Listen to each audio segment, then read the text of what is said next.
First of all, they're all Emmy nominated this year, so congratulations for that. And from Days of Our Lives, who played Abigail, first out would be Marci Miller.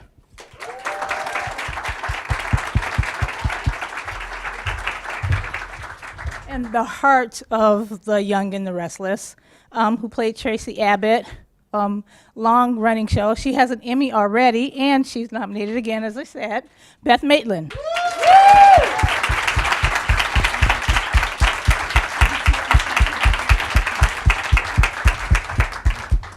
Next up, we have two ladies from Days of Our Lives. Victoria Konefal, who is in the middle of a hot storyline. We'll be talking about Sin a little bit. And we have Mishael Morgan from The Young and the Restless.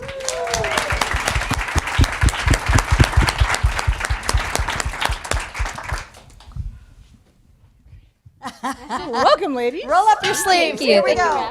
Yep. We're getting ready here. So first of all, I wanted to say congratulations on your Emmy nominations. You did really, really good. There were a lot of great performances this year, and it's nice to have people recognized that are here. So can you talk a little bit about, I want to go back to the beginning at first, though. When did you guys first realize that you wanted to be in the acting business?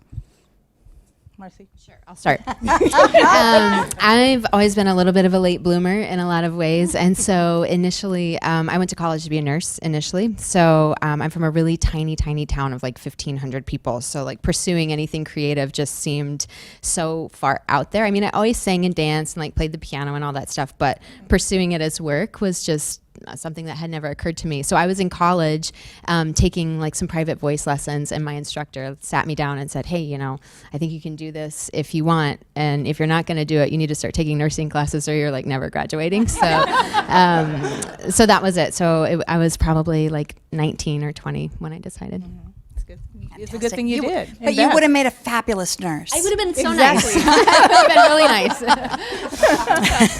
I did my first play when I was 13. I was raised on, in those days they called it latchkey children. I don't know what they call it now, but we would come home and we'd have a key to our house. There were no babysitters. We'd just get home and let ourselves in. And I watched old movies every day. And so I just at 13 just decided there's just no way I can pick anything else to do, because if I was a bank teller, no offense, bank tellers, I was easily bored. I would be bored if I did anything else, any other career that I could imagine. I would be bored in 5 years and out. So I've played the same character for 38 years.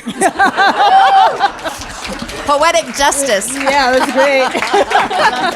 What a longevity. And Victoria, when did you first decide that you wanted to get into the business? Yeah, I was fortunate enough to know at a very young age that acting was it for me. It's all I ever wanted to do.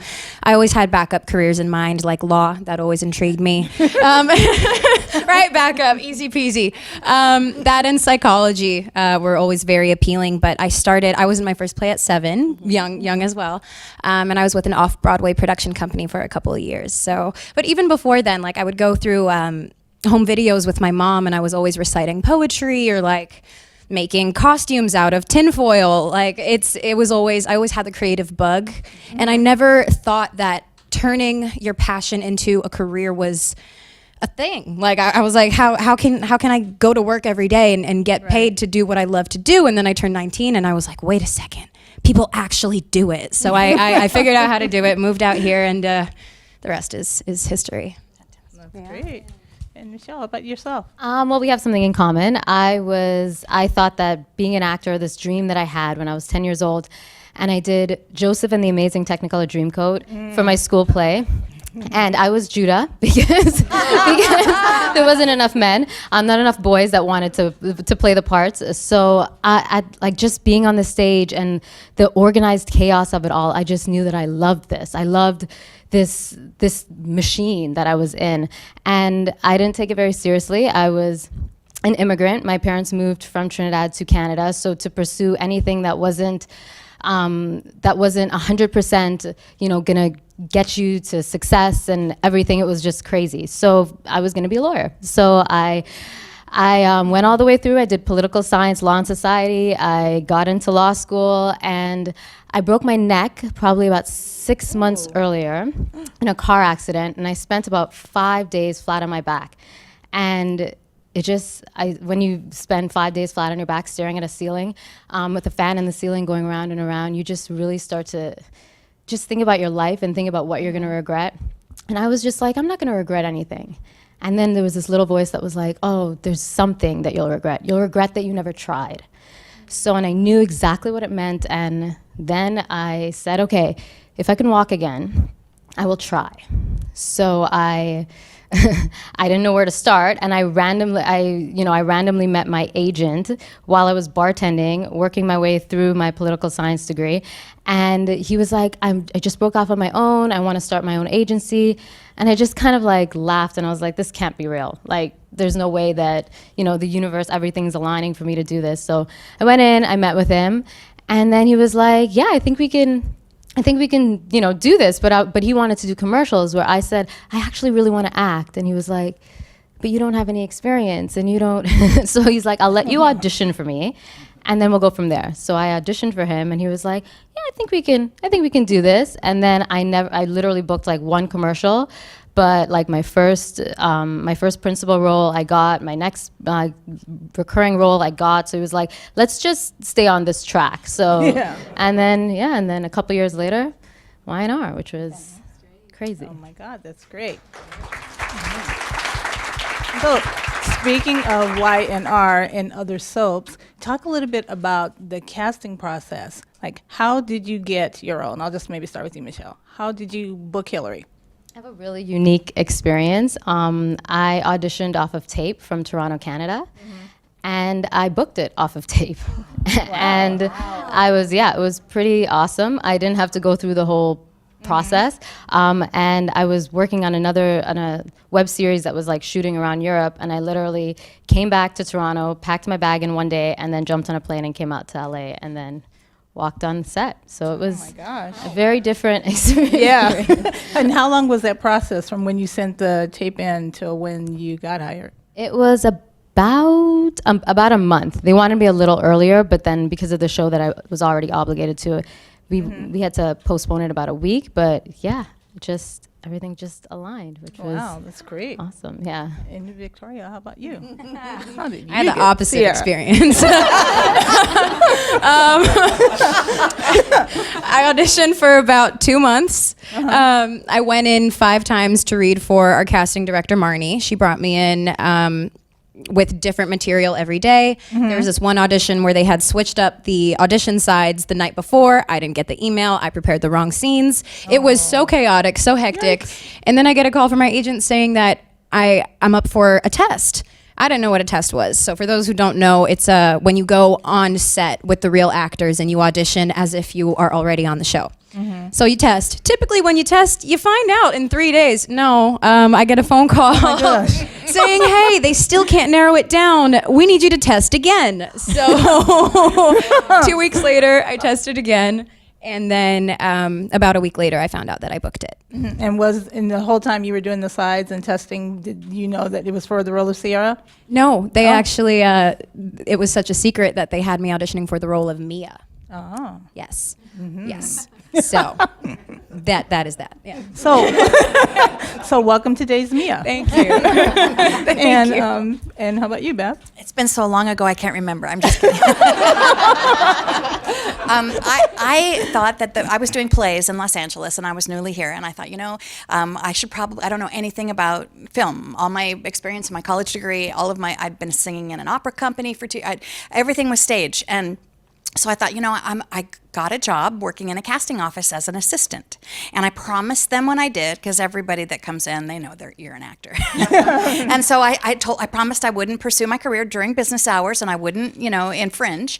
And I was doing a play at night, and an agent saw me in this play and called me at my casting office and said, hey, I don't know exactly what it's for, but CBS is looking for someone just like you. Do you want me to make a call And I had only dealt with him as a casting assistant. He didn't want to sign contracts. He didn't want to, get committed, but he was willing to make the phone call. So he had seen me in this play. So I went in, I think it was a Monday, read for casting and the casting assistant. They called me back the next day at lunchtime to read for the producers. They called me back the next day to do a screen test. And I guess I was at the end of your process. They had already been looking for a long time. And so I was the last of 3 to screen test. They overnighted. Our boss lived in Chicago at the time, and we were shooting in LA. They overnighted the videotapes of the 3 screen tests. That was where are we? Wednesday. And on Thursday, they called me at my casting office and said I had to have my friend come in and answer phones for me. And I promised I wouldn't infringe. I got my roommate to come and answer phones. So they called me on Thursday and said, you start on Monday, come tomorrow for a costume fitting. Oh, very cool. Wow, that's great. And 37, almost 38 years later, That's right. You're still there? That's right. That's great. In and out, but I'm still ticking.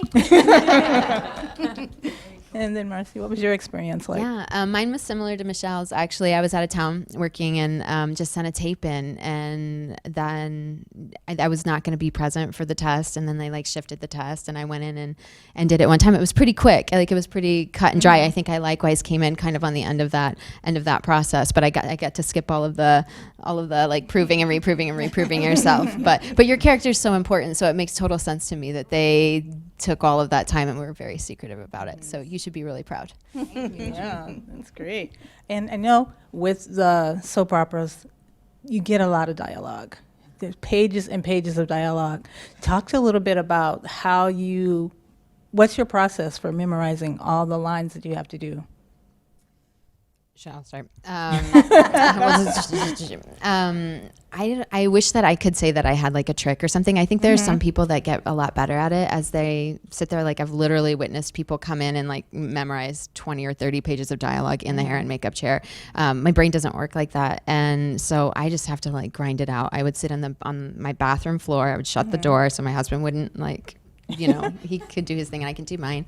And just grind it out, but it was time consuming for me. I don't know. Do you have any tips? Maybe you could help me out. I don't have any tips except that I used to teach at an acting school for many years, and their process seems to really work for me. And I know everybody has their own system, including what I do now, because Peter Bergman, that plays my brother on the show, has this system. I drive a long way into work, and so I have a little handheld recorder the night before I say it, and hang it on my magnet on my windshield, and I just play it all the way to work. But usually I'm already prepared. That's on terrible days where you have 40 pages and 3 episodes. So. The way my acting school handled it is they teach you to start at the beginning, and you can only do one thing at a time fully. So you learn the first, it may even be just a phrase or even a word, and then you make a decision that leads you to the next thing. So pretty much you make an arc out of it, your intention for the scene or whatever your acting teacher tells you. But you start just at the beginning, and that's all you have to think about, because the beginning leads you to step 2, to step 3, to step 4, and it may be. And they don't call them speeches, they call them ideas. So they break down dialogue into just bits so that you have to pick the most active choice, the most active reason for saying what you have to say, and move into the next thing you have to say. And that leads you there. So you only have to remember the first thing if you have done your work. Oh, wow, that's great. I think that's great. Yeah. I recently discovered that I have somewhat of a photographic memory, so it's right. It's so I just thought that's the way things worked around the world, but no.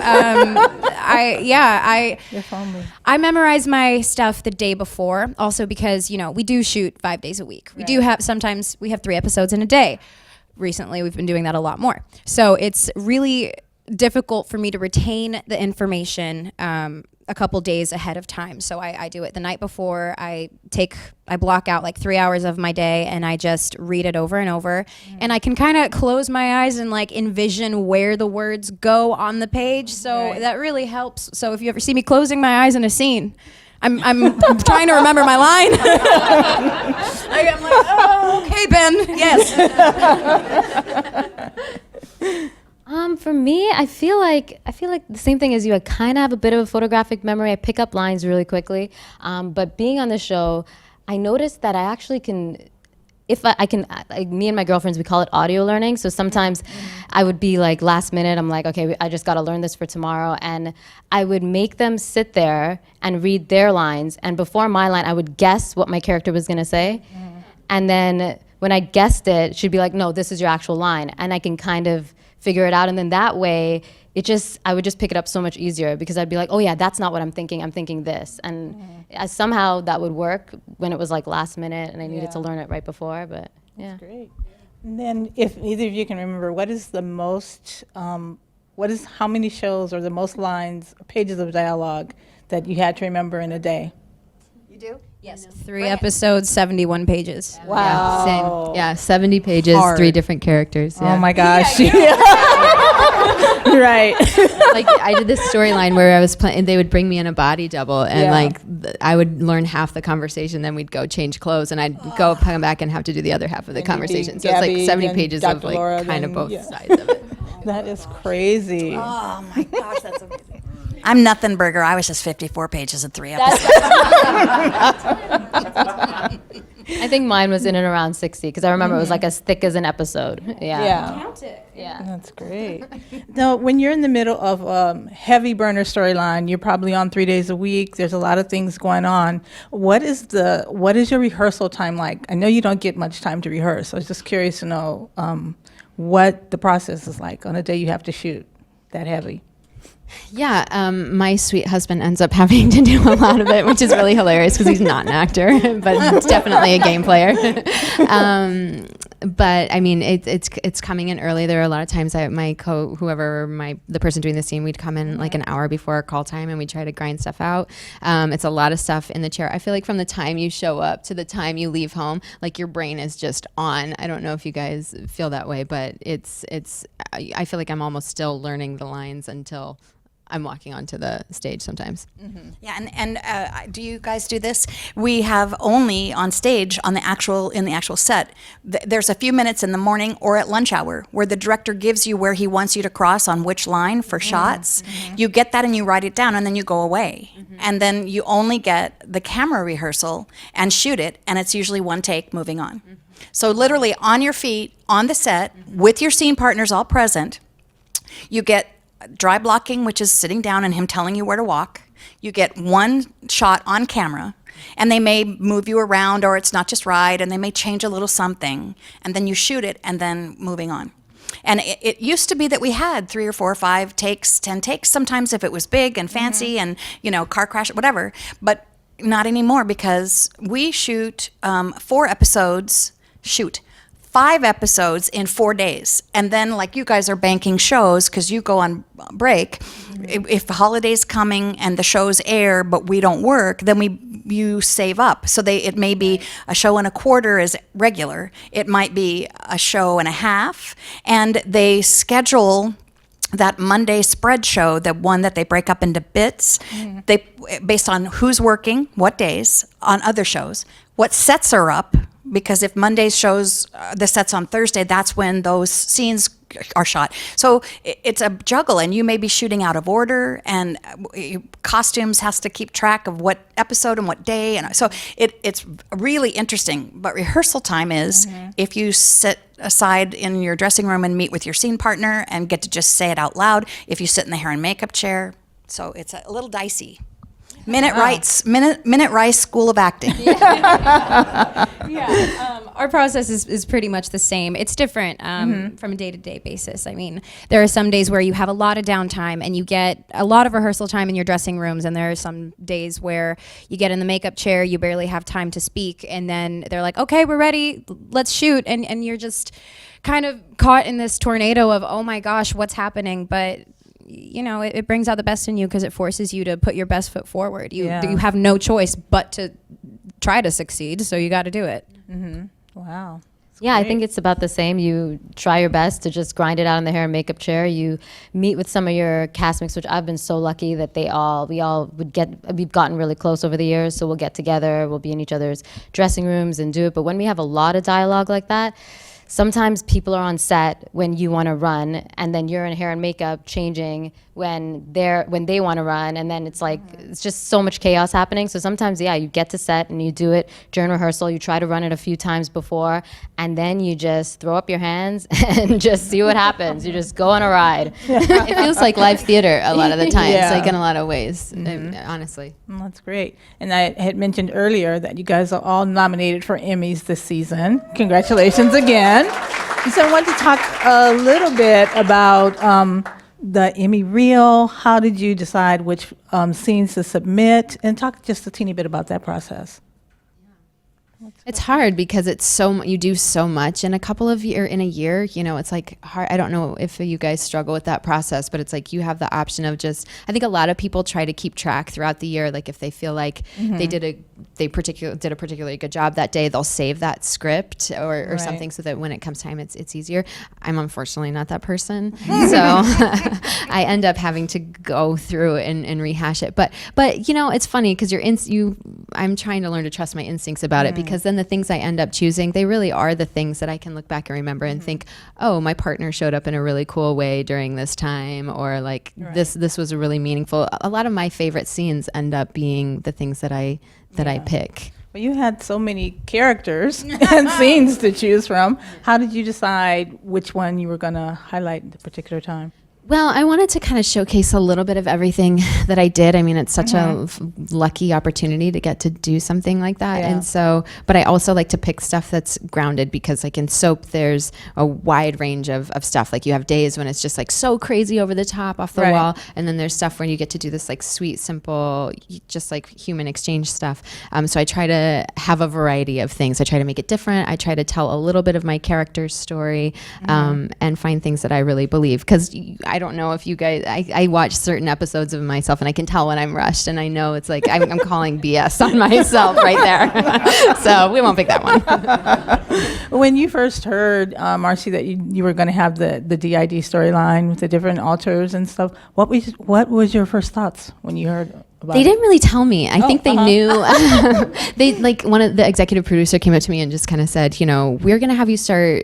There's another character, a Gabby character on the show. They start paying attention to that Gabby character. You're going to start doing this. And I was like, oh, okay. She's like this amazing woman, this like sensual, confident, incredible thing. Like not the kind of character I usually play. So I started paying attention to her, and it was really fun. And then they started spoon feeding me, like start thinking about like this. Start thinking about this kind of a character. This kind of a character. I think they knew if they told me everything up front, like I would be out. like we're done. But I mean, so grateful to have gotten to do it. It was really fun. I learned a lot about myself, and you know, you learn I think in this genre, how to show up for yourself and kind of what you're capable of. So it's challenging, but it's a really cool blessing in that way. That was fantastic. And you were recast. So that had to be hard because you're following Kate Manzi, who is nominated again. Yes. This is interesting. It's like Marci and Kate are both nominated this year for Emmys for the same role. Yeah. I love it. That must be a record, like a, I you know. think it is. Yeah, I really believe it's think a it is. first. Yeah, I love it. You know, and it's funny because like in a lot of ways, you know, there's obviously challenges to being a recast because the audience has expectations and you want to live up to them, Right. et cetera, et cetera, et cetera. But at the same time, she handled the storyline so well. She had kind of laid out this carpet for me, you know, like the character, wouldn't have gotten to step into this really incredible character if she hadn't done really great work prior to me. And so then she ended up coming, we've kind of like gone back and forth, and then she came in and took over for me for a little while. And it's such a sweet feeling kind of to hand over something that you care so much about to somebody that you know cares about it just as much as you do. So I love that it's worked out the way that it has, and it's really gratifying that like everybody in your story, literally everybody in my storyline, the man who plays my husband, the other girl who played the same role as me, the guy who was like the third wheel, like we all get to be there together. So I love it. Great. Congratulations. What a story. Yeah, huh? And then Beth, I've said before, I think I love when Tracy comes on and goes and visits Jack and she talks to Ashley and stuff because they need a lot of like counseling and a lot of help, and it's good that you're there. So talk a little bit about like your Emmy Reel, the roles, the scenes that you submitted. I just want to say though, on that topic, there is sort of I guess a skeleton that's important to telling daytime drama. There are various characters that sort of have to exist, or the whole thing is out of balance. Bad guys, good guys, sex queens, business professionals, lovers, gigolos, but but there has to be Yes, lovers and they are gigolos. necessary. and families are really important. So Jean Cooper played Catherine Chancellor on our show for decades, and with her passing, that heart of the show, the matriarch kind of character everyone comes to for advice or has everybody's back, or the conscience of even bad characters has been left missing. There's been no one to fill that void. And so in a funny way, I kind of grew up into it, and I don't say for the whole town yet, but it's sort of moving in that direction that now beyond just my family, more people are coming to me for advice, whatever. It's sort of the balance and the whole picture of the skeleton that supports a soap opera. So it is a great pleasure to have started as the trauma victim and cried through everything, and then sort of end up as this calm influence, this peaceful, secure, powerful, strong woman from this train wreck that I started at. But for my Emmy Reel, I did what you mentioned as the other course. I had 3 really good episodes that I marked, and it was mostly for me because I'm the first actor to win an Emmy for The Young and the Restless in any category. 1985, I believe. 34 years ago, and I've never been nominated since. Oh. So it's been a while. Blowing out the cobwebs. So, but I had these 3 episodes, and as you go through the year, for me, I'm not there every day like you are, and you guys, and I'm just in and out, funerals, weddings, I'll be there. And so I marked these little episodes, and so when I put my reel together, it was these 3 that I decided to count on. And like you have to trust yourself, and if they felt good when I did them, and I earmarked it from my own demo reel for purposes for future jobs, maybe I should go back and look at those. And so I put them together in that way. That's great. That's fantastic. Then Victoria, what did you do for your Ciara scenes? Yeah, okay. I was seconds away from not even submitting. Why? Yeah, if you know me, then you know that I am a techno turd. I don't do well with computers. I don't do well with phones. They don't like me. I don't like robots. They don't like me back. It's fine. But I was having technical difficulties. The scenes wouldn't load. I had help from my amazing team, and I just called them all, and I was like, guys, I'm not doing this. I'm just gonna wait next year. It's not gonna be my year anyway. Like yada yada. Just really overwhelmed because I did the same thing. I didn't mark down any of my episodes, so I had like 200 to view in a short amount of time. So and I don't like criticizing myself. Once I look at myself for too long, I'm kind of like, it doesn't. It's hard for me. So I had a lot of help from other people. I owe a lot to everyone else, basically. My publicist Jessica really helped me with everything. Yes. My best friend Olivia Keegan, who was on the show, her mom actually helped put everything together as well. And you guys are both nominated. We're both nominated in the same so category. sweet. Shout out to Livy. But yeah, it was really chaotic, really hectic. Almost didn't even do it. Did it last minute. Said whatever, let the ball roll the way the cookie crumbles. That is not a saying. That says a lot about how my brain works. And yeah, so that's what. Yeah. Oh, congratulations! And then, then Mishael, how did you decide what to Yeah, I kind But- of had an idea, and I marked a few episodes, and then I just kind of trusted Y&R publicist who's seen everything, and I was like, which ones do you think? And then I showed it to my co-star who I did a lot of the scenes with, and he kind of reconfirmed your instinct, really, and then I just went with that, and Yeah. and I just closed my eyes, and I was like, that's it. Now, I must confess, I cried when Hillary left us.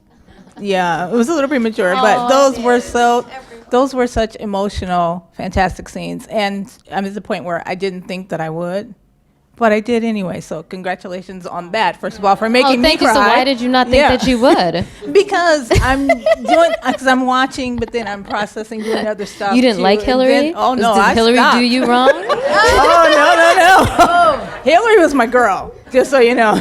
But I went through so much. I was busy watching and then half watching, but then I had to stop because those were really, really emotional scenes. And so what I wanted to ask you, and you ladies as well, how do you go through day by day where you have to be really sad, really emotional? Then maybe the next scene you had to be really happy. Then you had to be mad at someone. How do you channel those emotions in the course of doing the scene? Well, for me, I notice a lot of people on the show, some people, they have it where they can literally just cry on cue, Yeah. and it's like, which eye, like, do you want? And it's crazy. I've never been that person. I really have to feel it. I really have to do my homework, and I really have to kind of stay present and stay in the moment. And for me, music does it really well. I actually do a lot of, like, music soundtracks, which I'll have, like, playing in my ear. That's pretty much, I'll just put that on and I'll play that right before I go on stage, and I'll keep it on while I'm on stage. What you don't see through those scenes is in between I'd pop my earbuds in, and then right before we're rolling I would pull them out and put them under the hospital bed. But yeah, that's but that's pretty much what does it for me, and really being honest. Like, the funny thing is, I noticed that I have to actually do it for a couple days leading up, where I force myself to be brutally honest, and my husband hates me for those couple of days, but I really just I'm like, I need to just be honest. And I noticed that once I'm honest for like a day or two before with how I'm feeling, with, just like letting things pass through me, I noticed that on the day things are just a lot easier when it comes to laughing or crying. Yeah. Yeah. Could anybody else want to tackle that? How do you handle it? Victoria? Yeah, music is a big one. It's so important, and it's been important to me since I could hear. I've always had music playing no matter what, so that I do the same thing. I'll have my headphones in, and then right before the director yells action, I'll put it under the pillow or in a random drawer. But yeah, I mean, it's important to let those emotions go at the end of the day and not bring it home with you. It's difficult because you sit in it and you stew in the character, and when you play the character for long enough, Ciara became a little part of me. And you feel so emotionally connected to what's going on that sometimes it's difficult to release. But that's the most important thing, is to do your work, go on set, do your homework, and make sure that you tell yourself at the end of the day that it is just a character, and I will go home and be happy, because I'm not supposed to be sad all the time. I'm supposed to be living my best life. I take a breath, and I think, if I don't deliver, think how much therapy is going to cost.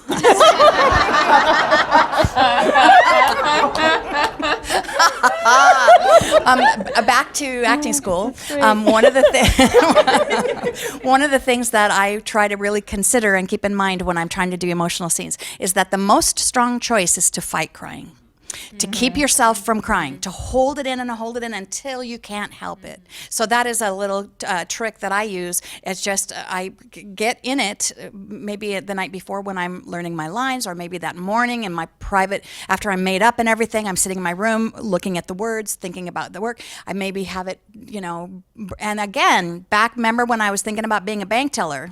If you did this in the teller line every day, they would institutionalize you. So think of all the money I saved. but it's really fighting it, getting it right there, and then fighting it. Don't let it happen until it does. Yeah, exactly. I can relate to that. And then also, and it's just actually a really cool thing to get to play the same person all the time, because it does feel like your life in a weird way. And it always trips me out because I know that it's not me. Like, I know it's not me, but your body is still like screaming its head off or crying every day or doing all of these things. And so your body's still doing that, even though your brain knows it's not you. So it can still get really exhausting and all of that. But just because I get to wear my character's, be in my character's shoes every day, I find if I just don't even pay attention to what the script says as far as emotion stuff is, what is required emotionally, and just listen, because I'm used to like staring at this person playing my husband every single day, or this person who's my mother every single day, it, in a weird way, it just like this magic thing happens if you just listen. And I think, I don't know. Is it hard for you guys to wind down when you come home after a long day on the set of crying or this huge emotion? What's like the first thing you do to relax once you get home from a scene like that? I kind of don't do anything. Like I'm kind of an introverted person, so to be around people all the time can literally be somewhat physically exhausting for me. So I just have to be by myself. I go and shut the door and like have a tea or like do a yoga or that's it. I have a long drive home, and so I get that whole advantage of sitting, even if it's in traffic. If you've really given throughout the day, like you said, we're exhausted. You're exhausted emotionally and physically. I don't carry it home because it's all done. It's out.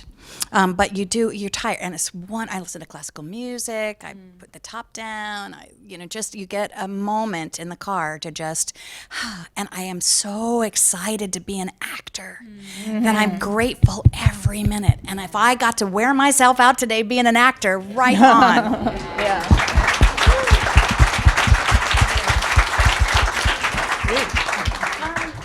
Yeah, I just do things for myself the way that Marci does. I'll go to the gym. I will go get dinner with a friend, or the first thing I do when I come home every day anyway is play with my puppy. So she's my emotional service animal, I guess. She's great, but.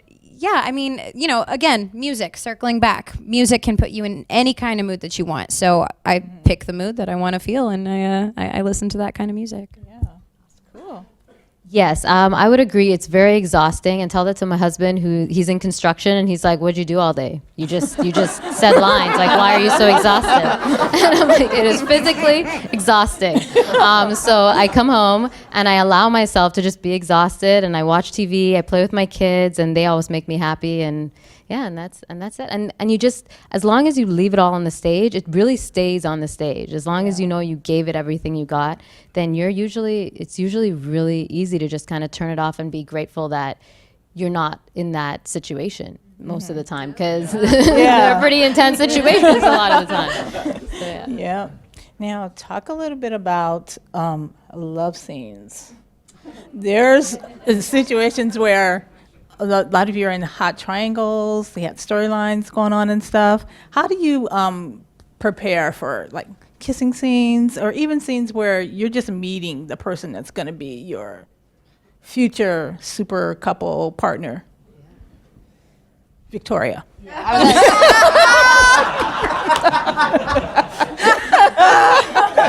Waiting for that one. Yeah. How do I prepare? Well, okay, so it's important to establish a great friendship with whoever it is, because it's really uncomfortable. You're under these sheets, these cotton wool, thick, heavy sheets with the lights, and you're already sweating because you're nervous, and you sweat even more. So you have to be comfortable with the person that you're doing these things with. So you establish a friendship, you establish an offset connection. Friendship and trust. And trust. Yeah. That's the word, trust. You have to trust the person. And then how many people are around? Because I keep hearing that it's not as glamorous or exciting and It's fun as not. it looks. It's not. So how many people are around? What's going on? For scenes like that, we have a closed set. Right. Even still with the closed set, we have 3 camera people. We have, the people who operate the booms, the director, hair and makeup. So I don't know, like 12 to 15 people. And that makes it even more uncomfortable. Yeah. And then when you see it in the script that it's coming up, do you eat less for that day? Do you work out? What do you do? I never eat less. Yeah. I eat more if anything.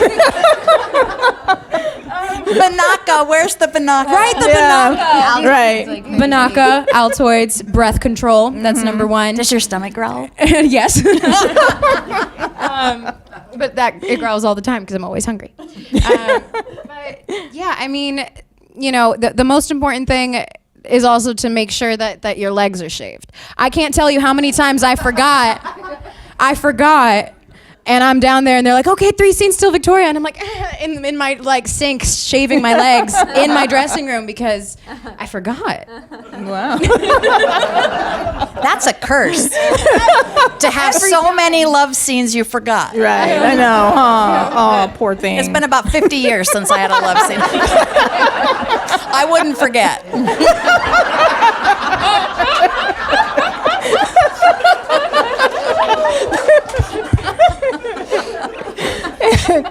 Mishael. I'll take a minute. I was like thinking back. I'm like, Hillary went through a lot of guys in the beginning. Yeah. I think you just kind of have to get to know the person, and not even just on soaps, but just in general. I feel like there's this like sick joke that I think producers love to do when you're on set and it's your first day. They're always like, let's just throw them together. And it's like, you just meet them and it's your very first day. They'll flip the whole script where it's like the last scene and you're doing it when you just met them 5 minutes ago. And there's something to be said about that because I feel like you don't overthink it and you just kind of like, just roll with it. And you're like, we're both awkward. We're both uncomfortable. Yeah, it gets that awkwardness and you out just of the lean way. on each other, you know, and the banaka and the, and the Altoids and all that stuff too.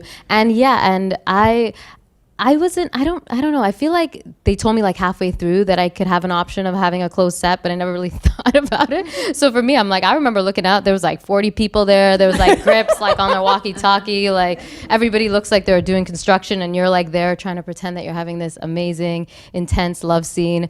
So even that is comical. So I mean, if you just look at your scene partner and just laugh through the madness, you're totally fine. And we're lucky because we're on soaps, so the guys aren't too shabby. Yeah. Right.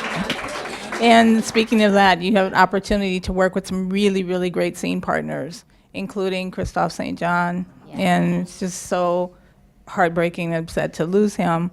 And I'm sure that you guys are all feeling the same, but I just want to know if you could share like any like stories or what you remember most about like working with him. I just remember he was just a light. Like both years that I got nominated for an Emmy, he was in my reel. Right. Because he looks at you and you forget that there's cameras and he's so playful and he's completely the opposite of Neil in terms of like how serious he is. He's so playful and he's all about his scene partner and he was just a light. He was a light and it's just such a huge loss for the world, for Y&R, and the soap community, and the the fans soap in community, general, yeah. the nicest guy. Mm-hmm. And I was a fan for years. I used to watch Y&R since I was 5 years old. So I knew him as Neil Winters. And then I met him later as Kristoff. And he was just the light of the show and he was the light of the set. Like he would walk on and you could never tell there was anything wrong with him. He was just he had the biggest heart. He was always bubbly. And I feel so honored to have worked with him.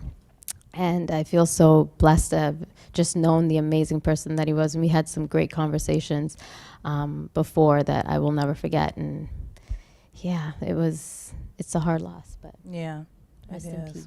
He was a man with both hands out. He always, the first time he met my little daughter when she was 3, I never brought her to the studio, rarely, and I was there with a friend of mine who was going to watch her while I was away from my dressing room. And he came running up in the hallway, and this big man leans down and he says, big giant hand, "Hi, honey, who are you?" And she put her hand in his hand, and I see that picture in my mind. And then my friend who was standing behind me, I was so taken by all this and making sure my daughter was polite. that I didn't introduce my friend. And he took his other hand and he reached out to her and he said, "Hi, I'm Kristoff." And that is like frozen in my mind. "Hi, I'm Kristoff," with both hands out. He was a man that welcomed everyone, put everyone at ease, and was so full of love and compassion and generosity. And what a void he has left. I think he has. I'll miss him so much. Victoria, you know that you are Ciara Brady, the daughter of super couple, Bo and Hope. If people remember Bo and Hope from Days of Our Lives, a super couple. What did you know about your parents, your character's parents' history going in, and what do you think any of those qualities that you put into the character of Ciara? Yeah, I really try to keep Bo's legacy alive in Ciara's character, especially in the beginning when I was new and excited. And not saying that I'm not excited now. I'm just, it's fresh, and all you want to do is read up on the history of everything. Christian Alfonso helped me a lot. She broke it all down. Also, my mom is an immigrant, and when she first came to America, she didn't know the English language. So she watched Days of Our Lives every day for years to help her learn, and lo and behold, her favorite characters were Bo and Hope.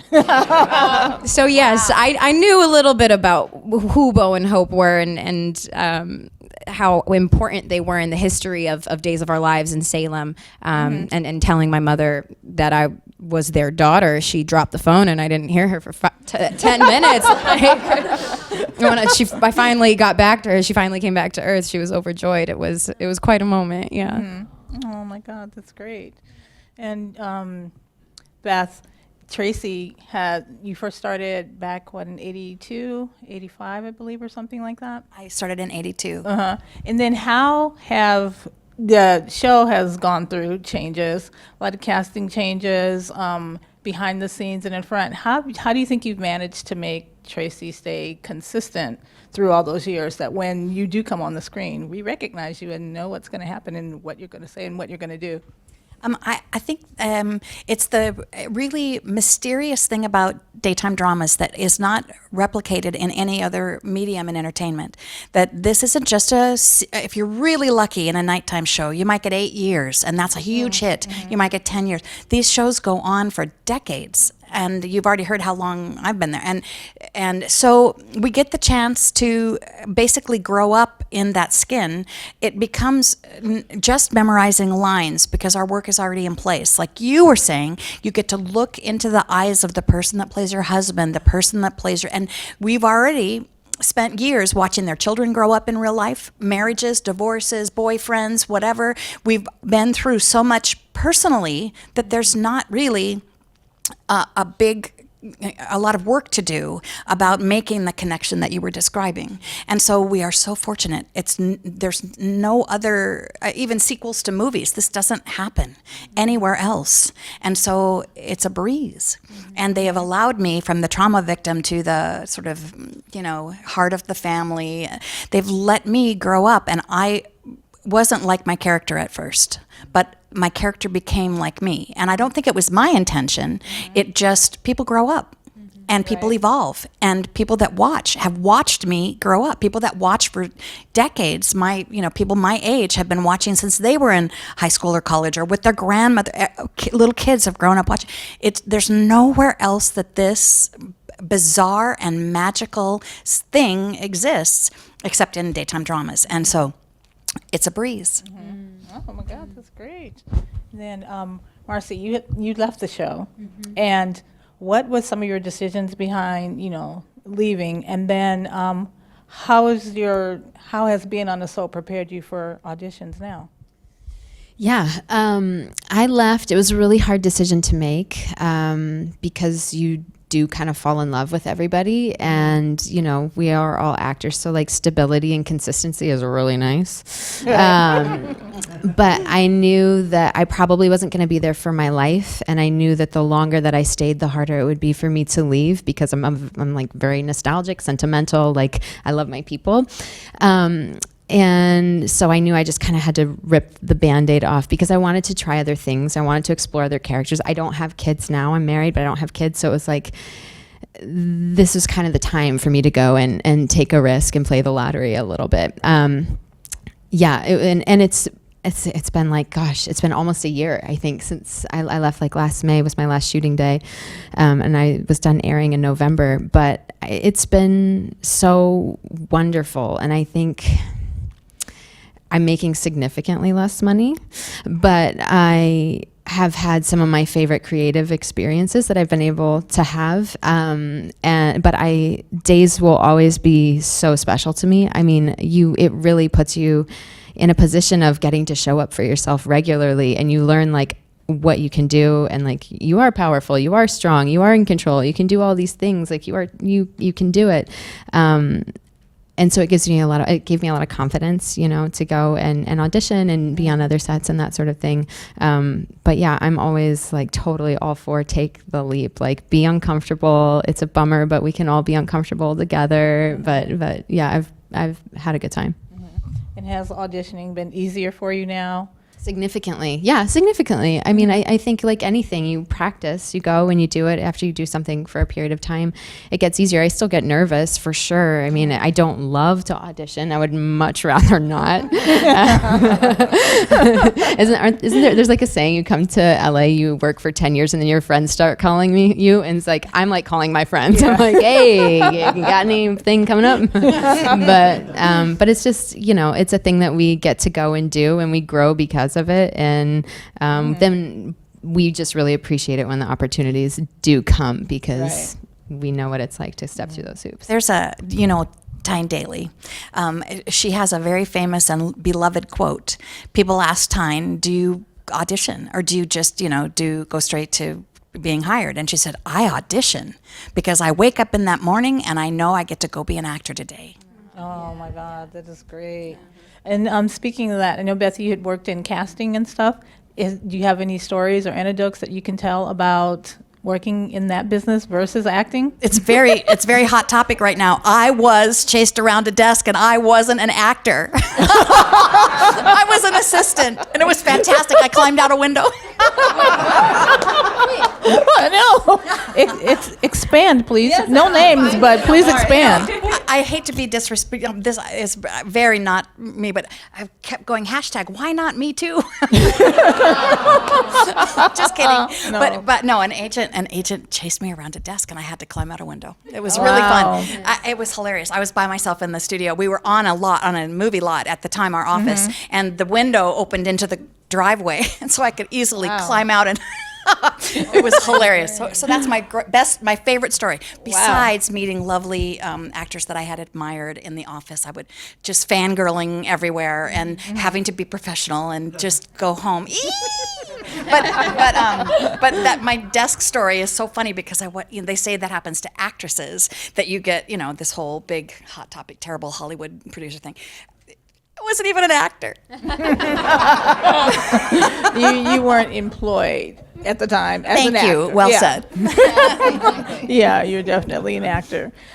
One of the other things that I wanted to know from you guys was, is there one piece of like audition advice that you could give to the people here who might be going on auditions? You can go first. I was just gonna say, you got to get to a place where you enjoy it, as weird as it is, because you do it for most of your career, I feel like. And I did get to that place where it was like, I was so excited to get into that room, and I did all the work beforehand where I would play my music, calm myself down, get into space, and then it was like, I get to get in there and I get to play, and I get to look at the other person and die today and live today and laugh today and cry today. And you gotta get to a place where you just love it. And then when you love it, then the roles just come. Then all of a sudden everything's just flowing, because you just have to you just gotta let it go. Right. I will never love it. But I would like to encourage actors in the room that I don't ever get to the point where I just breathe and say, I get to play. It just traumatizes me. And I have to always arrive early so I can pee. I'm just a wreck. Yeah. there does come a day, and this is the day that I am happy to have arrived at, it's probably my age, that I actually can just breathe as I'm walking through the door and know I've got this. I did my work, I did my prep, I learned the words, I know to hold the script, I know what's going to happen. And now it's like you were talking about, sometimes you just, in a take, you just have to trust yourself because you didn't get the rehearsal. It's that moment. You just have to believe in yourself. That's why you're here in the first place. And this is the one opportunity that you have to show people that are going to hire you that you've got this, so they can trust you and give it to you. Great. And I feel as as strange as it may sound, the best audition advice I can give is to not care. I feel as though on days where I don't care and I don't carry that burden of, oh my gosh, this is an audition, I need to book this, I want to book this so bad. Just go in and treat it like it's like you already booked the job, you know, like you don't have to try. Treat it as if the casting director already said, yes, you're the one, this is just rehearsal, you know. It's the pressure that gets to me and affects my performance in the room. It's when you overthink, you get in your head too much, you start thinking, how can I deliver this, how can I deliver that? No, it's about just letting everything go and approaching it with, you know, what's the worst that can happen? We're actors, we go on hundreds and thousands of auditions. Like it's not, if you go in, either you book it or you don't. If the casting director wants you, they're going to see it no matter what you do with the piece. So you've already gotten your tools. You've collected everything you need. You have it in you. You just need to go in the room, be you, do you. Don't put any pressure on anybody and go home and take a bath, you know? Like, that's what I do. I can also say I feel like when I first showed up in this town, I felt the pressure to try to be a specific thing. And so I just wanted to show up in the room like whatever I thought the casting director wanted. And so I would like wear clothes that maybe I wouldn't normally wear, or I mean, you know, try to think I had to be like this like model type like person. Even when I auditioned for Days, I showed up for the test, and there's like 10 girls that test, and I was like a little older than everybody. I was significantly shorter than everybody. I kind of looked around at the other girls and was like, well, this is not going to be me. But I've really found that by just being myself, like embracing who I am in like what I consider flaws are really interesting to other people, and it's helped me a lot. Oh, that's great. And just to build on that, though, it's like, don't count yourself out when you go to auditions. Sometimes you go in the room, like I booked a role and on the script, on the day, it said blonde bombshell. Like you can go in there and change people's minds. Like they never know what they want until they see it. So it's like sometimes you just got to go there and really just commit to what you prepared and just believe in yourself, and then you never know what'll happen. Make them trust you. You walk in and they know they're dying to have someone walk in and they say, that's it. They're dying for that moment. So make it you. Yeah. Yes. And I know it can be a difficult industry with so many talented people out there, and there aren't as many roles as there are for people. How do you guys deal with the the diversity, or how do you keep going when you know there aren't not as many roles for women maybe behind the scenes, or not as many roles for people of color like in front of the scenes? How do you guys deal with that and just manage to keep going? Vodka. Yes. You're going to totally have the wrong idea.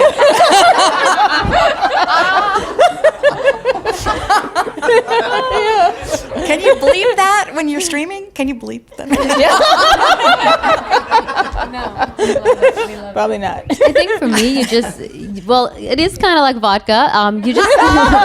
You just live. You know what I mean? You don't make everything about auditions and everything about your job. Like you have to remember that you'll never be a great actor unless you can actually have a great life and be a great person. Awesome. You know, and it's living, it's enjoying the in-between, enjoying all of those moments in between when you're not working and when you have so much stuff to do. And nowadays it's amazing the opportunities that we have to make our own projects. Like start doing that, start having, you know, a bunch of different hats. Like, you know, you don't have to just be an actor. You can be a producer, you can be a director, you can do shorts, you can, you know, get shorts picked up now and Netflix is buying them. Like you can just do whatever fuels that creativity inside of you, and don't wait for the phone to call.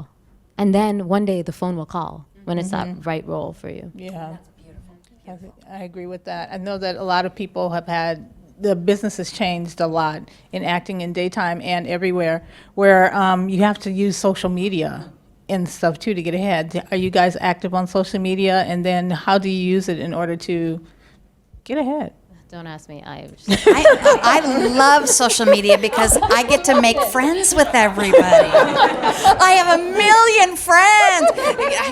I think it's the most amazing outreach. It's instant, and I'm happy to not be a bad guy on the show because I don't get, they like me. They don't, they don't like stalk me and want to axe murder me because I'm so mean. But I love social media, and I don't mean I make friends that, you know, it's not like a twisted kind of weird thing. I just think it's the most amazing outreach to have immediate and direct contact with people that support you and watch you and have feedback right now, good or bad. And I just love social media, and I have so many kitty pictures and so many and I have a little farm and I have animals, but I love it as a tool to embrace the people that appreciate you. There's a very hilarious, I love quotes, hilarious, do you even know who Dale Evans is? Roy Rogers and Dale Evans. They were big country western movie stars, TV stars, and musicians. And Dale said, don't milk a cow and kick over the bucket. And what she means is you're spending all this effort being on TV, being in a movie so people will like you and be your fans, whatever. It was not my goal. It was nothing that I even thought about until I was on a soap opera. But once you have it, it's important. And it's important to show respect and to acknowledge that that's the only reason you're still there. Because they watch you, they like you, they appreciate the work you do. They try to reach out. It used to be fan mail, now it's tweets, and it's emails to the studio, and it's amazing support on chat rooms. They have a direct line to your producers, the head writers. They have an impact. And our show has just recently had a regime change, and it's getting the show back on course based specifically on what the fans want. They put a survey out on social media. Fans filled it out and they listened. So as much as you much as you think it doesn't matter, and if you don't like it, don't do it. But I just really feel like I have all these friends and they're all like cheering for me, and I'm old and it's so cool. I love it. Tweet me. Then Victoria, how do you use social media? Your Instagram, Twitter? Yeah, I have Instagram and Twitter. I barely know how to use Twitter. I'm the opposite, you know. I'm like tweet birdware. It is for the fans. That's the only reason why I still have my social media, because I find that I have more inner peace when I don't have it. You know, right now I'm on I have a couple of weeks where I just delete the apps from my phone so that I don't even have to do that. So right now I'm doing that with Twitter. I'm taking a personal break just because it's overwhelming to constantly, you know, the feedback is great and it's so beneficial for the show. But personally, I don't need to hear that because I act for me and I act for, you know, the feeling that the creativity brings me. But yeah, I do Instagram. I do a lot of Instagram stories just because I feel like it's quick, it's easy. I don't have to think. I don't have to, you know, post strategically. Like there's a rule. I went to this social media seminar once and they were like, post in threes and the color scheme needs to be the same. And I went to that the seminar center too. photo with the fold and yada yada. And I'm like, I don't know what these words are. I can't implement these in my life. I went to that too. I don't know what you're saying to me. Like, that's very extreme. It's really extreme. Yeah. So in terms of posting, I have to be forced to post by, you know, members of the team that are above me. And Do you have help? Do you have people that help you with your social media? no, I do my social media posting alone, but like today, you know, the day's PR had texted me a picture to post and I still didn't do it. I'm sorry. I was filming. I don't know. Well, But yeah, stories I do a lot because it's quick and it gets to show. I like to, because social media is such a great platform in that if you have enough followers or you do have a voice, people will listen. So you can perpetuate some of the things that you want people to hear. Like I will often post no makeup stories because, like, you know, I didn't wake up like this. And on soaps, we'll wake up in full glam. Yeah. We'll have false eyelashes on, and our hair will be Right. just out of the salon, and it's like, good morning, sweetie. Like, no, this is not real life. And Yeah. it, you know, social media is detrimental to people's confidence. And I want to show everyone that life isn't as perfect as it seems, and that's what I like to use social media for. Well, that's good. It's relatable. And I do want to point out that the Days team and the Y&R team has been really good at promoting the show and putting out social media with the Days podcast and just tweets and stuff. So it's really working. I think it'd be good. Do you guys do social? Yeah, I just wish I was better at it. I'm just so bad. And I mean, now that I have 2 kids, everybody's getting mad at me. Everybody's like, you're not posting enough, and I feel horrible. And then I'm about to post something, and then I overthink the caption, and then I just say, forget it, I'm not posting it. So it's like, that's my story of like social media. But I'm trying really hard to get better at it because it is such a great tool. And even now with auditioning and stuff like that, they're wondering how many followers you have. Like, people are booking roles because of how many followers they have. Like, Casting director literally asked me if I was verified and how many. Like, what does that have to do with the amount of creativity I can yeah, bring that is to the that is project? part of our industry now. Which Yeah. is crazy. It has. Yeah, no, it's so annoying. It's huge. Lost jobs. Yeah. Me I've too. lost a job before because of not having as much, you know. Yeah, literally. I don't. I'm not great at social media either. I mean, it's not. I mean, but I can say that in listening to both of you, I'm like being reminded of. I appreciate what you both said because I'm taking it to heart. It's sort of like use your power for good, Luke. You can make it what you want it to be. But don't you think you Right. can make it what you want it to be? You don't have to post your lunch or your kitties. You can post positive reinforcements to people. You can make it whatever you want them to know about you.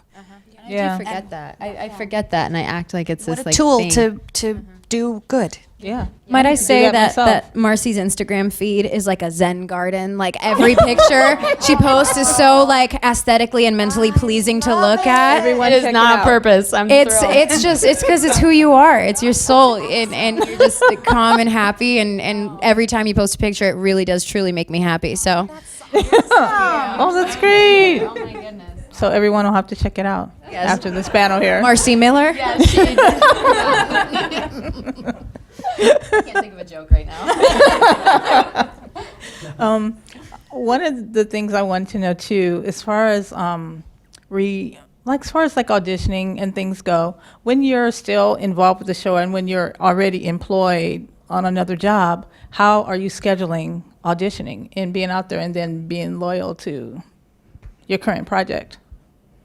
Well, like, at least with me and my contract, you have like outs, and you have like, you can do like 1 feature, you can do 3 guest star spots in other projects. And I purposely didn't stop auditioning because I knew that there would be an end to my time on Y&R, and I just wanted to keep that tool sharp, and I wanted to still keep loving auditions, as crazy as it is. So I kept auditioning, even like in between. Sometimes I got really good at just being okay with not doing my best work all the time because I had to shoot 3 episodes the next day, and I still made it to the audition, and I still left it all on the table. And I think that it's all a learning process, but yeah, you do get the opportunity to work on other projects. There is constraints, but you definitely do. You do have the option. It's there. Yeah, that to elaborate, when you're under contract, there are rules about how much you can do outside and how many weeks notice you can give for how many weeks off. It's very specified because they made a commitment to you and you to them for this very regular machine. So. And I have a few questions here from the audience. I apologize because I dropped them as I sat down, so they're a little bit out of order. And I may have already asked some of the questions previously when we were talking, but I have one for Kistasha, I apologize for the name. It says, when compared to other projects that you've worked on, would you say that the fast-paced industry of soaps has helped you prepare for your other intense projects? Oh yeah. Yeah, 100%. Yeah. There's also a really magic thing when you can be as vulnerable as you need to be when you know the people and you're comfortable and feel safe. On a new project, you walk in and it's like your first day of school, every single new project. And it's not always as easy as one might think, no matter how accomplished an actor you are, to be able to, take off your shirt with 30 new people, whatever it is, it costs you. And so we are so fortunate to be in this little safety net. But they say it takes 10,000 hours to be like to master something, and that's what you get when you're on a soap. You get those hours. You get to do the work. It's like you go to acting classes, and that's the thing about acting classes out here. I feel like you sit there and you watch a lot of. But I'm like, if you're not doing, then you're not growing and you're not learning and you're not stretching those muscles. And that's what soaps allow you to do. Like you're every day grinding it out, like throwing it on the table. So, yeah. So, yeah. Auditions are like a piece of cake after that. Here's another question from Stephanie. It's for everyone here. How do you recommend getting started in soap operas? Well, I have something for everything. Yeah, I love it. I would say there's a lot of, every person's journey is different. Every single person that would give you advice about how to start has a very different story. And there's no right way. Any way is the right way. Sometimes people the casting people from Daytime give seminars, and you can sign up for those and go and meet them in a class environment where you audition for them in the class environment. I think that's really valuable. If you bring it in class, they'll remember you, and when they need someone like you, even if it's for a messenger role or something, here, Mr. Newman, this envelope's for you. Even if it's that, it adds all the obvious things, but it also gets you in the building and gets you on their mind, and all those little things do eventually add up. So I think that's a big tool now that wasn't available when I was starting, is those casting people giving seminars and stuff that you can take. The other thing is, I would say that any chance you get for general auditions, any chance you get, and sometimes they'll have them, you should take that chance. General auditions is how they start with small roles, 3-day runs as a judge or something like that, which then another soap will say, oh, they've done soaps before, they know how to do this. And then it's a bigger role over there or whatever. So. To elaborate on your first point, the seminars with casting directors are very important. More often than not, it'll result in nothing. But no, I am a firsthand success story of that. I had a casting seminar with Alan Hooper, who is the casting director for Modern Family. A year later, I ended up getting an audition for Modern Family. I walk in the room, he recognized me, and I booked the role. I also showed up in that audition covered in gasoline, but that's a different story. Wow. I was getting gas on my way, right? I was getting gas on my way to the audition in the spring. There was something wrong with it, and it covered me in gas. So he remembered me for many, many things. But one of them was the casting seminar, and they are beneficial. They get you seen. Networking is a big thing out here. I'm not very good at it. I'm introverted as well. So when I go to events, I stand in the corner with the banana bread and have a great time.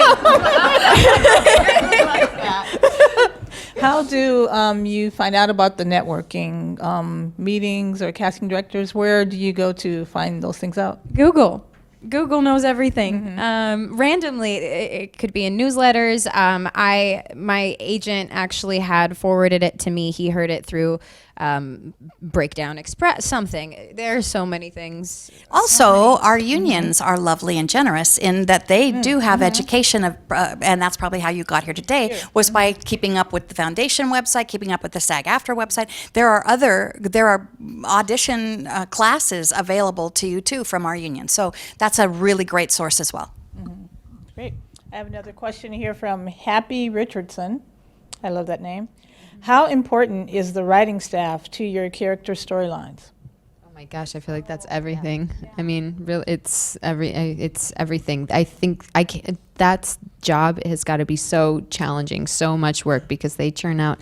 I mean, we're dealing with what we're dealing with, but they're writing for X number of 30 characters or however many characters are on a show. I mean, they're our root system.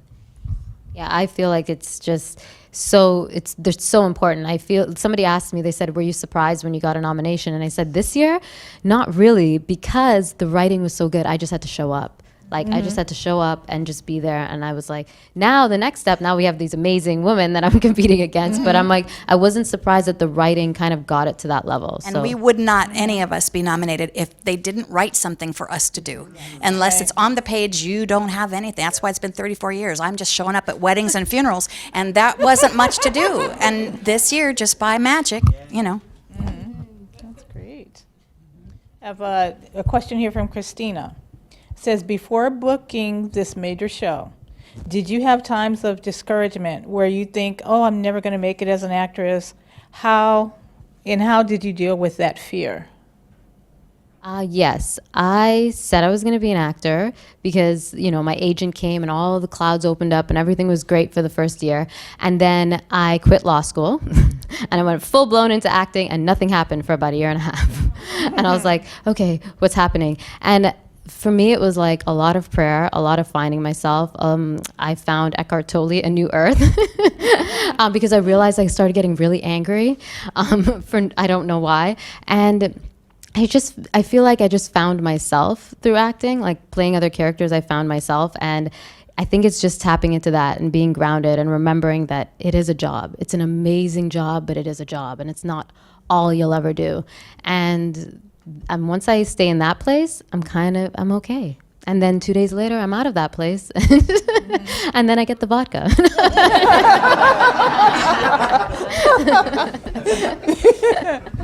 How do you handle nerves just before going into an audition or just before going on the set? How do you do a little ritual? Vodka. Got to write that one down. Music again for me. Yeah, I do.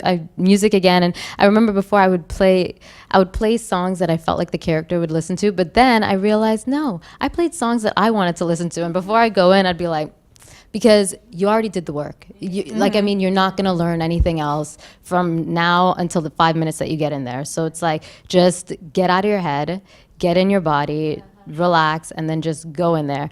Somebody else told me something a long time ago, an acting teacher, which helped me a couple of times, which is called a mind dump, where you just kind of write everything that you're scared of, everything that you're worried about going in the room. And that's helped me a few times. But for the most part, when I found music, I just listen to music and then turn it off. I'm like wrapping up my earbuds as I'm walking in the room, and then I just go in there and have fun. What do you do? Do you meditate?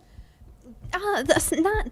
Breathing for sure. I feel like there's something about breathing that is really powerful. And then just trying to remember, the person in the room is not more important than me or you. They're just people that are doing their job and genuinely want you to succeed. And I think it's easy to forget that. And yeah, we're all just people trying to create something because we like to be creative. So, That's great.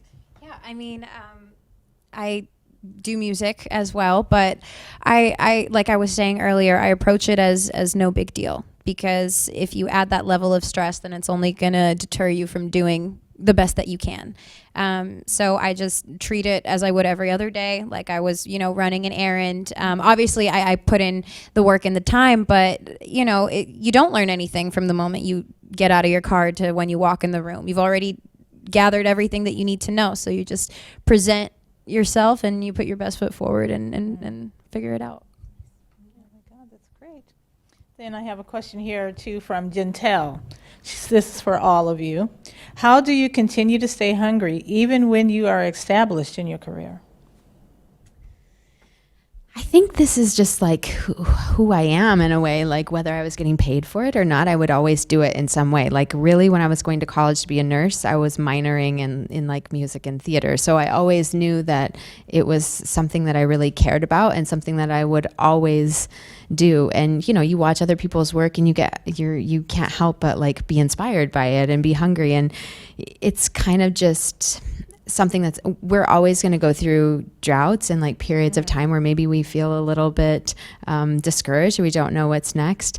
But I think if you're really doing it because you really love it, engage with it. Like I think I heard Jessica Chastain say in an interview one time, like, do something every day that reminds you that you're an actor. So even if it's like the way that you're watching a movie or reading things or listening to interviews or reading a script or something like that, I just like to remind myself that I started this whole journey because I really, really loved it. And if it ever deviates from that, then there's no point. So I would say taking risks is a good way to stay hungry. We were talking about, you just were mentioning, there's a big market right now. And I don't mean market to be paid, but everybody's doing digital. Everybody's doing their little short Web series, right? And for digital streaming, for Netflix, a lot of Amazon, a lot of places are picking them up, or they're having like subscription websites where you can go on and pay them a voluntary, you pick the amount, $5 a month or whatever, for their next season to help fund. There's not a business model that works for it yet, but they'll find it. So there's all these opportunities. We're often asked, I'm sure all of you are, to be in, would you come for free and just come over the weekend and we're going to film in Carpinteria? Will you? And the answer for me is always yes, because I sort of feel like that's risk taking. You're not playing the same thing that you've been playing. You're not getting paid, so it's a labor of love. And you're also get a chance to try something out of the box. And so as long as you're challenging yourself, you stay hungry. And in between all those weddings and funerals, I have like 3 other careers. I work below the line in the sound booth on sitcoms, taking post-production notations for editing. I am a long-arm quilter. It's very glamorous. But you know, I have all these other ways that I have to make money because there's big droughts. There'll be 6 months, 8 months where I won't work a day, and I still have my mortgage, and I still have my daughter to put through school, and my horses to feed, damn them. And so I think we all have to just be diversified and be willing to take risks. Yeah, I totally agree. I mean, I took a huge risk. I left the show.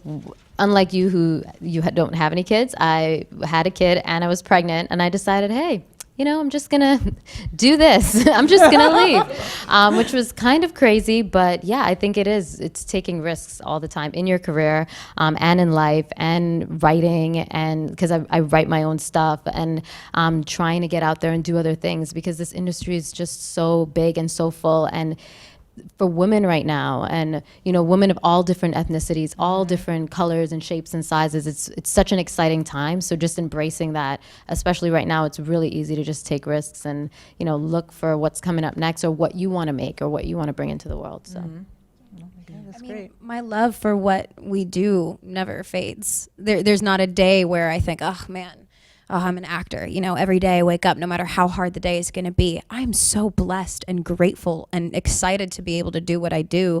And, you know, just because we're on a show that has, you know, somewhat of a stable environment until, you know, they throw you down the elevator shaft, like Joey Tribbiani and Friends.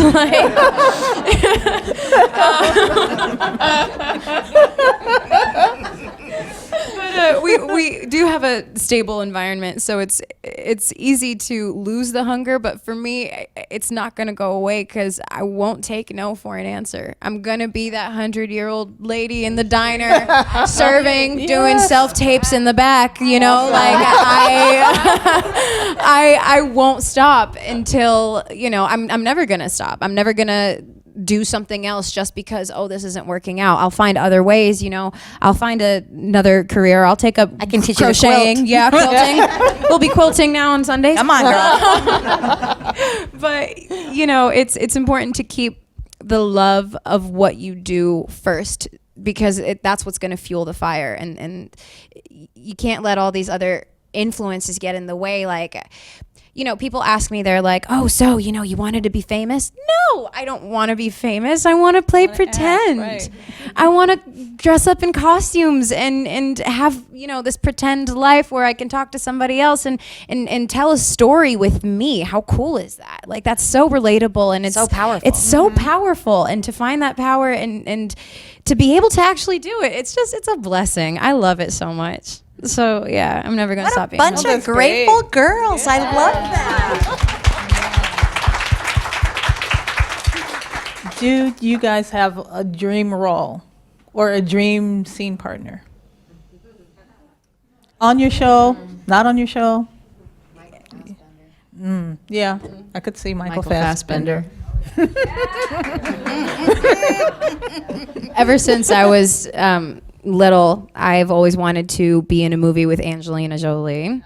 She is my top. I want to play her daughter, her niece, her nurse. I don't know. I don't care. I just want it. That's that. So Angie, I'm coming for you. I've always wanted to play Eleanor Roosevelt, and I'm about at the right age. Now I just have to lose a little weight and get a hat. Right. I just want to play different characters. I'm just so excited to just play someone new all the time. Like, I mean, that for me is the love, that's the art. And I just don't have any specific dream role. I just want to always do something different all the time. And I want to be somebody different all the time. And I think that's a huge reason why I took this risk, because I want to go out there and I want to be somebody else. I get Hillary, and now I want to get a different person. And yeah. That's great. And because we've had such a lovely evening to all these lovely people who are fans and things of the show, I wanted to know, what was your best or most profound fan experience? Yeah. Okay. It's our genre is so crazy. Like, we go through all these things. I'm going to tell the story that I told earlier, but so it's easy to think like, wow, this isn't relatable, but it's like fun to watch and all of that. But it's easy to sometimes feel like we're just doing a thing that's entertaining. But sometimes we go out of town and we get to meet fans, which is like such an awesome, sweet experience. And my character was going through some goofy thing. And one of the fans approached me and told me how much that storyline had changed her life because she had been going through something similar, blah, blah, blah, blah, blah. And so that was really cool for me and really humbling, because we just don't know in what ways what we're doing, our art and everything is going to touch somebody or be meaningful or be encouraging. We forget that we go and just like we're in this studio with no windows all day, every day, and we're putting this stuff out into the world that means something. And it means so much to us to go and hear that it means something to people. You know, it's our fans are very, very dear to us. I mean, as you've heard other people up here say, so. I have a similar experience. My character is a sexual assault survivor, and I've had a couple of people message me on Twitter about it, but this one girl, she was mortified. It had just happened to her, and as my storyline at the time, I was talking about it to a therapist or something, and I was talking about what I was feeling, and she told me that my performance helped her get through it, and that I started crying. I was on my couch reading Twitter, just yada yada, you know, wasting my time, and I saw that, and it blew me away. Because all you've ever wanted, you know, as an artist is for your art to affect somebody else, is for it to touch someone, to change their life in a good way, or even just to make them laugh. You know, that's all you want. And for my performance to have affected her so much so that it helped her get through her issues, crisis, trauma, you know.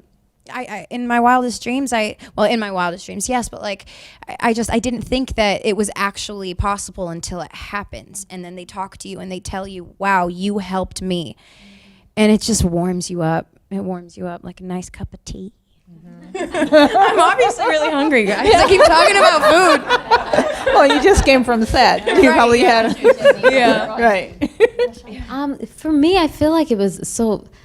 I haven't had like an experience. Well, Hillary's a little out there, but what I did find was just how embracing all the fans were, and how we are in such a special medium where they see us every single day, and they really feel like we're part of their lives. And I came to the understanding that, you know, like, we're in people's living rooms every single day, and we help them through things. And some people, they don't see anybody. Some people don't have many friends, and we are their friends and we are their family. And when I came to that realization, it was just really touching to me, where I just realized that there's so many people out there who need this medium to survive, because it gives them an outlet into the world. It gives them a window into a different world that keeps them going.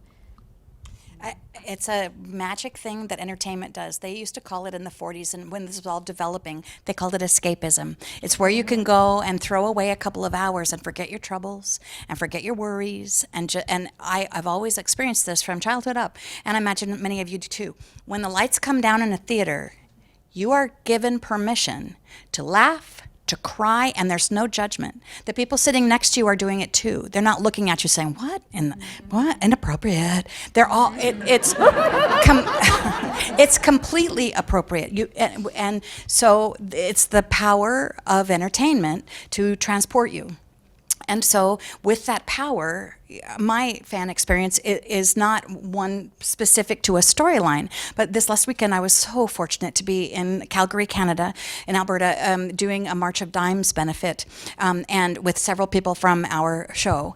So many generous, amazing people. We get these opportunities to give back.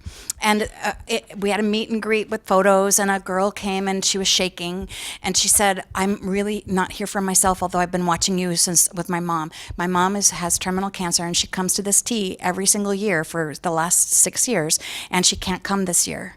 And her husband was with her, and I said, turn on the video. And I grabbed the girl, and we made a video to her mom at home, and I said, we love you, we miss you, we wish you were here. Catherine is here telling me, Donna, that you could always come, and so we made a video, and it's like immediate impact, getting to hear that you mean something to people. There is no, I mean, paychecks are nice, but there is no greater thing the power to know that you have made somebody experience something and feel something. It's quite, and you said it, laughing or crying. It's this magic we have in our hands, and you can't misuse it. I'm old. I've been doing this for a while. Well, thank you so much, ladies. This has been a lot of fun and a lot of great stories, things to share, and good luck at the Emmys. Thank you.